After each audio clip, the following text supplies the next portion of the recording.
ఇప్పుడు నాకు నాని పాల్కీవాలా గారు ఉన్నారు. ఆయనకి నేను ఏకలవ్య శిష్యుడిని. ఆయన పుస్తకాలు చదువుకొని ఎదిగాను.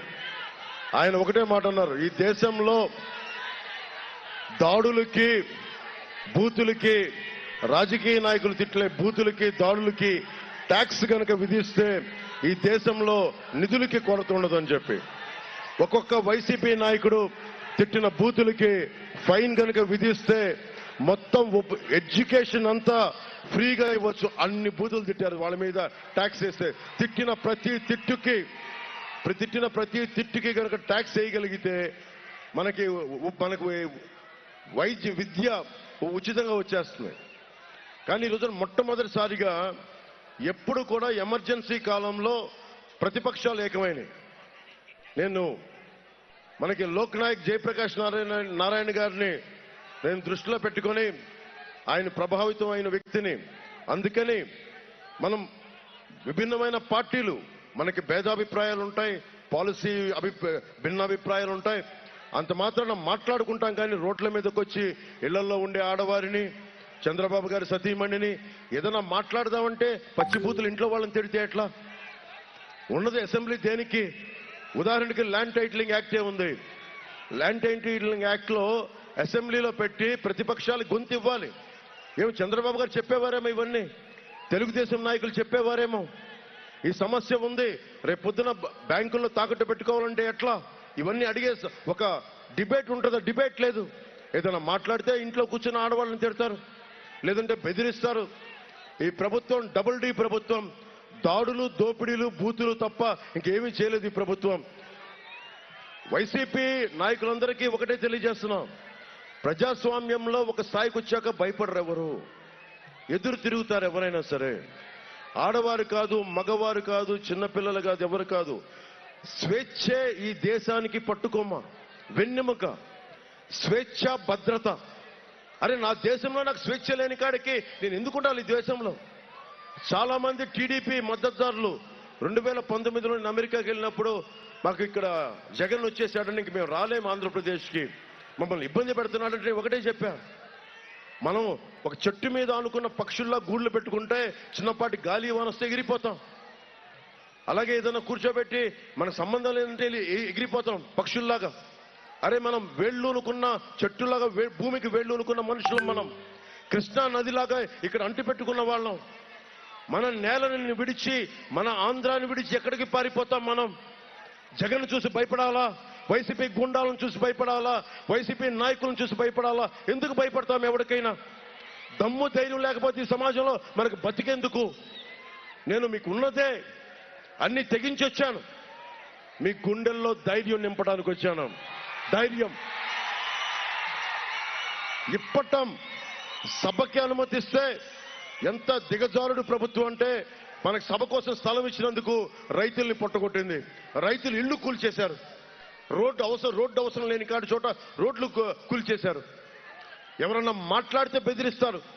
ఈ బెదిరింపులు ఆగిపోతాయి కరెక్ట్గా 9-10 రోజులే, అంతమించి ఇంక లేదు. మన పోరాటానికి నేను పార్టీ పెట్టినప్పుడు నాకు నిజంగా తెలియదు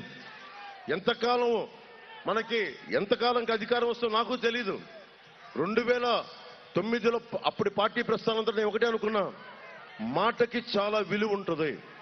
ఒకసారి మాటిస్తే ప్రాణాలు పోవాలి కానీ వెనక్కి తీసుకోకూడదు. అలాగే 2021లో నేను ఒకటే చెప్పా, నేను వైసీపీ వ్యతిరేక ఓటుని చీలనివ్వనని చెప్పా. ఆ రోజు అందరూ హర్షించారు. కానీ చాలా మంది పెద్దలు ఎలా సాధ్యం అన్నారు. నీకు మనసున్న చోట మార్గం ఉంటుంది. నేను బీజేపీ పెద్దలతో మాట్లాడా, బీజేపీ అగ్రనాయకత్వంతో మాట్లాడాను. ఒకటే మాట్లాడాను బీజేపీ అగ్రనాయకత్వంతో. మాకు తెలంగాణ నుంచి విడిపోవాల్సి వచ్చింది.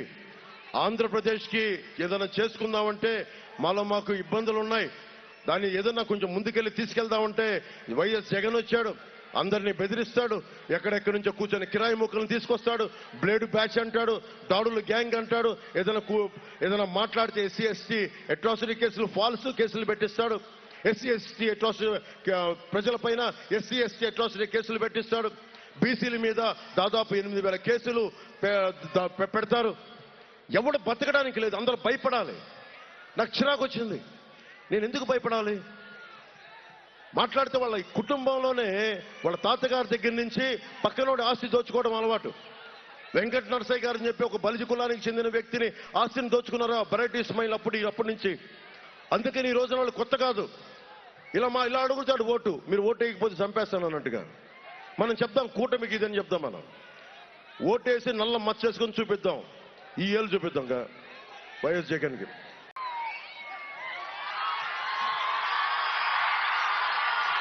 మీ కష్టాలకి గళ వినిపిస్తాం. అలాగే ముఖ్యంగా మహిళలకి కీలకమైన కొన్ని అంశాలు చెప్తాను. ఇప్పుడు దాకా రాష్ట్రంలో జగన్ 1,200 కోట్లు ఆరోగ్యశ్రీ బకాయిలు పడ్డ డబ్బులు ఇవ్వాల హాస్పిటల్స్కి. అందుకని ఇవన్నీ ఆలోచించి ప్రతి కుటుంబానికి 25 లక్షల రూపాయల హెల్త్ ఇన్సూరెన్స్ ప్రభుత్వమే తీసుకునే బాధ్యత తీసుకుంది కూటమి ప్రభుత్వం. అలాగే మహిళలకి ఉచితంగా 3 గ్యాస్ సిలిండర్లని సంవత్సరానికి ఇవ్వాలి అన్నది ఒక బలమైన నిర్ణయం తీసుకున్నాం. అలాగే ఉద్యోగులకి సకాలంలో జీతాలు, పోలీసులకి అలాగే హోంగార్డ్స్ కూడా ప్రత్యేక శ్రద్ధ తీసుకొని హోంగార్డులు పరిస్థితులు కూడా అర్థం చేసుకుని వారికి అండగా నిలబడతాం. రైతాంగానికి కాలువల్లో పుడికలు తీయించడం, అలాగే సాగునీరు, చిన్న చిన్న మైనర్ ఇరిగేషన్ ప్రాజెక్ట్స్ అన్నిటి కూడా నిర్వహణలు సమర్థవంతంగా చేసేలాగా, అలాగే ముఖ్యంగా ఉపాధి అవకాశాలు వచ్చేలాగా, ఇంతమంది యువతకి ఉపాధి అవకాశాలు రావాలంటే బలమైన ప్రభుత్వాలు ఉండాలి, దానికి అండగా ఉంటాం. అలాగే దివ్యాంగులకి ఎక్కడికి వెళ్ళినా సరే పాపం ఇబ్బంది పడతా ఉంటారు. వైసీపీ ప్రభుత్వం దివ్యాంగులు కూడా భయపడద్ది. అలాంటి దివ్యాంగులకి 6,000 రూపాయలు నెలకి కూటమి ప్రభుత్వం అందించబోతుంది. అలాగే ముఖ్యంగా అసలు కంప్లీట్ గా మనకి నడవలేని వాళ్ళు, మంచానికి అతుక్కుపోయిన వాళ్ళ దివ్యాంగుల లాంటి పరిస్థితులకి 15,000 రూపాయలు నెలకి అందించాలని కూటమి ప్రభుత్వం నిర్ణయం తీసుకుంది.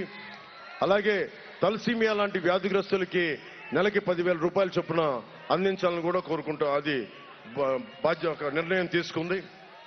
మీ అందరికీ వీటన్నిటికంటే మించి పనిచేసే వాళ్ళం, బూతులు తిట్టేవాళ్ళం కాదు. మీరేదైనా తిడితే మాకు పని అవ్వలేదని మీరు తిడితే భరించేవాళ్ళం. అందుకని ఈ బూతులు తిట్టే ప్రభుత్వాన్ని, గోతులు తీసే ప్రభుత్వాన్ని వదిలి గోతులు పూడ్చే ప్రభుత్వాన్ని, బూతులు తిట్టే వాళ్ళని లాగిపెట్టి మోకాళ్ళ మీద కూర్చోబెట్టే ప్రభుత్వాన్ని తీసుకొస్తామని తెలియజేస్తూ, ఆడబిడ్డలకి ధైర్యం, ఆడబిడ్డలకు ఉపాధి అవకాశాలు అందరికీ సమానంగా చూసే బాధ్యత గల ప్రభుత్వం రాబోతుంది కొద్ది రోజుల్లో. దాంట్లో భాగంగా బాలశౌరి గారు గాజు గ్లాస్ గుర్తు మీద మీరు జనసేన పార్టీ మీద ఎంపీ అభ్యర్థిగా పోటీ చేస్తున్నారు. సోదరులు వెనిగెళ్ల రాము గారు తెలుగుదేశం సైకిల్, కొత్త మోడర్న్ సైకిల్, అది కొత్త సైకిల్ మీద వస్తున్నారు. తొక్కుకుండా వెళ్ళిపోతారు, విజయం సాధిస్తారు. బూతులు తిట్టే వాళ్ళని ఆయన ఒంటి చక్రం లేపి మరి కొట్టుకొని ముందుకెళ్తారు. అలాగే ముఖ్యంగా కొనకళ్ళ నారాయణ గారికి, ఆయన అంటే నాకు చాలా ఇష్టం. కొనకళ్ళ నారాయణ గారు అంటే ఆంధ్రప్రదేశ్ విభజన సమయంలో ఎలుగెత్తి లోక్సభలో మాట్లాడితే ఆయన మీద దాడి చేస్తే చాలా మంది ఎంపీలు ఆయన సమస్యలు పడిపోతే ఆయన ఆరోగ్యంగా ఉండాలని ఎప్పుడు ఆయన ఆలోచించిన రోజుల్లో ఈరోజు